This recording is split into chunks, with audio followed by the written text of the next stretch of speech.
Our next guest's comedy is like fresh-baked bread. Simple, satisfying, and impossible to resist. You've seen his appearances on Kill Tony and The Joe Rogan Experience, Netflix, HBO, Comedy Central, and so much more. And this Saturday, you'll be able to see him at the Performing Arts Center right here in Ocean City. Joining us on Zoom is the breadwinner of comedy, the very funny Tom Papa. Tom, how are you, my friend? Nice to see you. Nice to see you as well. Now, you've taken your act all across the country here for this Grateful Bread tour.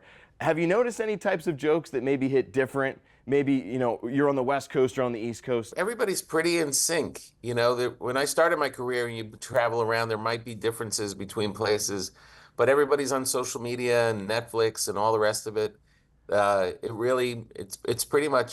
It's pretty common now. But I will say one thing that has not changed in the history of comedy: wherever you are, just make fun of the town next to you and you'll get a big laugh. And you're safe, right? That's funny.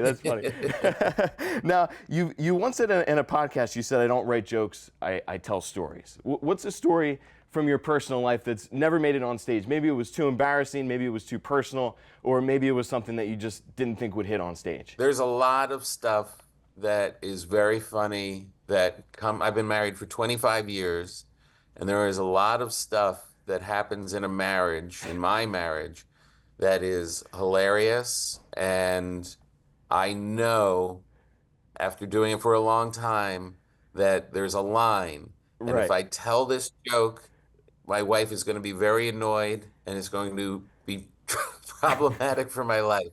So while I can't say any of them in here, there is a treasure trove of things my wife has done which I can't talk about. And when you have, what's the turnaround time? Is it a week before you're able to look at each other again or something like that? Yeah, it's funny. Like I always think, well, if she doesn't see it for a while and I get it really funny, how can she deny that it's worth being in the act? And I told a joke about us trying to sleep together, like physically sleep in the same bed, and that when she walks around, her ankle pops and sounds like Darth Vader in bubble wrap. And the audience loves it, and she does not love it. Yeah. Now, Tom, obviously before you got your start, first of all, you got your career at the comic strip, right, in New York City? That was one of the first spots, the comic strip and the Comedy Cellar. Yeah, two great places to see some comedy. And another thing that people might also know you from is you actually opened up for the great Jerry Seinfeld. Yeah, for years. I always say that was the biggest break of my career, was meeting Jerry, because I was a young comic and I was knocking around and, trying to find my way and getting a little notoriety, but struggling. And he came along and thought I was funny.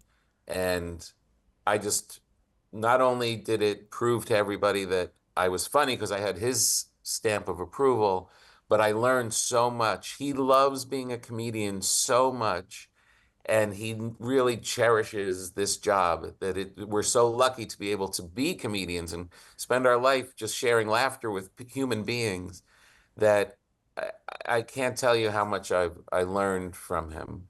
Yeah, what is the biggest thing you learned? I mean, you got to see him perform night after night, right, opening for him. The biggest thing I learned is that you have to really just respect the craft, and the more that you put into it, the more you get back. And that was a real affirmation for how I like to work. Like, I like to write all the time. And, I'd see some comedians just kind of up there with a cigarette and a beer and just kind of, it seemed like they're just making it up. But I really like to write, and he really taught me that the more you write, the more you put into it, the more you tend to this craft, the better you'll get and the more rewards you'll get from it. Now, anybody who knows you knows your love of bread. We were talking a little bit off camera about your love of sourdough. I know that's your favorite here. But can you rank these breads? Can we do something a little bit special? Can we rank these blindly? You don't know which bread's going to come next? Okay. All right, you ready? All right, Ready. We got cornbread. I don't know the other ones yet. That's the game. That's the game, Tom. I love cornbread. Right now, it's the top bread you got. New York bagel. Just beat out cornbread. All right, we're going right down the list here. How about a baguette? Baguettes are great, but they're not, and I know this is controversial, but They're great when you have a little cheese and you have like a charcuterie or that kind of a thing. It's not a workhorse. It's I know it is in France, but for us, like a bagel is, I'm going to get more use out of a bagel and cornbread than I will a baguette. Sure. So where's it on your list? 3. 3? How about brioche? Brioche is good. It's a staple. It's a good sandwich bread. I'll put it at 4. Number 4? All right, so the last one here this is my mom's favorite, Tom, potato bread. Ooh, potato bread. Well, potato bread's, it's good. It's not great, but because your mom likes it, I'm gonna make it number 2. Number 2. All right. That's a great ranking, Tom. I don't know. Maybe it's the Italian in me, but I like a good Italian roll, and I'm from Philly, so maybe like a nice Amoroso Philly cheesesteak roll. I wish that would have been an honorable mention on the list there. You're not wrong. You're not wrong. Absolutely. Well, Tom, we appreciate it so much. Thank you. We can't wait to see you in Ocean City. And tickets are still available for the Grateful Bread Tour this Saturday evening at the Ocean City Performing Arts Center. We'll have all the details on our website. Just click on what's happening today. Tom, thank you so much. We appreciate you as always. All right. Enjoy the rest of your summer. Thank you so much. You as well. DelmarvaLife, we'll be right back.